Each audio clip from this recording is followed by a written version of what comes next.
I'm signing an executive order today that will launch the Protecting Chicago initiative. This is a project that builds on the months of preparation that we have done that has led up to this very moment.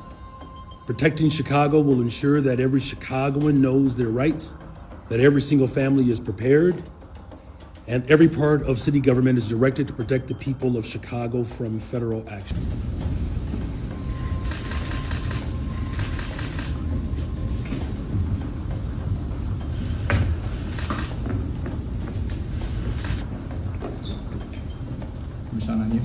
Get as close as we can on the side over there, please.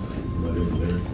This order affirms that the Chicago Police Department will not collaborate with military personnel on police patrols or civil immigration enforcement.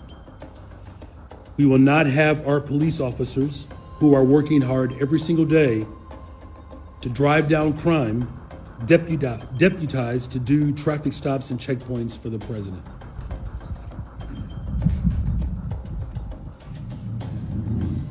We have received credible reports that we have days, not weeks, before our city sees some type of militarized activity by the federal government. It is unclear at this time what that will look like exactly. We may see militarized immigration enforcement. We may also see National Guard troops. We may even see active duty military and armed vehicles in our streets. We have not called for this. Our people have not asked for this. But nevertheless, we find ourselves having to respond to this.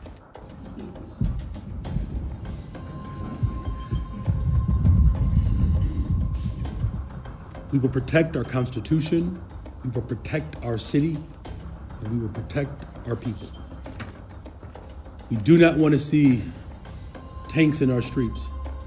We do not want to see families ripped apart. We do not want grandmothers thrown into the back of unmarked vans. We don't want to see homeless Chicagoans harassed or disappeared by federal agents.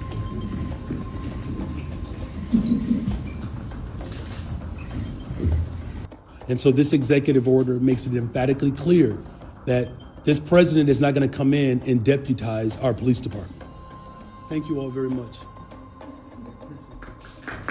This is not about fighting crime. This is about Donald Trump searching for any justification to deploy the military in a blue city, in a blue state, to try and intimidate his political rivals. Illinois Governor J.B. Pritzker this week said Donald Trump's threat to flood Chicago with soldiers and federal agents was a cynical political stunt that lacked legal authority. Find a family who's enjoying today sitting on their front porch and ask if they want their neighborhoods turned into a war zone by a wannabe dictator. But privately, the Democratic governor and Chicago Mayor Brian Johnson began discussing what they could do to shield Chicago from a federal deployment like those underway in Los Angeles and Washington, D.C.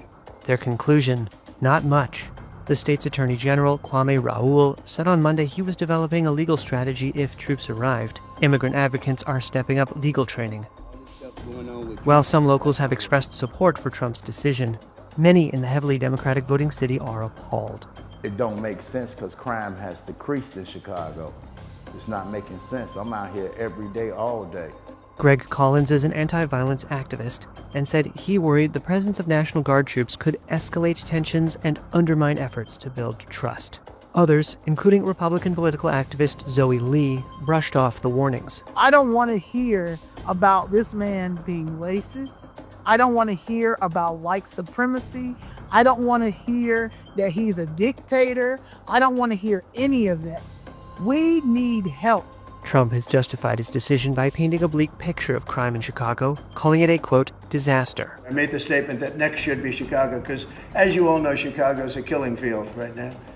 And they don't acknowledge it. And they say, we don't need him. Freedom, freedom. He's a dictator. He's a dictator. A lot of people are saying maybe we like a dictator. Chicago has long had a reputation as a city with an elevated crime rate. There have been 1,229 shootings so far this year, but data show the city has made marked progress since the end of the pandemic. Its July homicide rate of 1.66 per 100,000 residents ranks it below Washington, New Orleans, Kansas City and Little Rock, Arkansas, among other cities. He is only targeting cities with African-American mayors. He's only targeting cities in blue states, even though red states have higher murder rates than blue states. So if he actually was serious about crime, he wouldn't be starting in Chicago. Peter Cunningham is with the community violence prevention nonprofit Chicago CRED. He says the pattern in Trump's troop deployments makes his objectives clear. That's why they're sending them to Washington, D.C., and I'm sure they'll be willing to send them to Chicago and to Illinois. But they're not going to help us.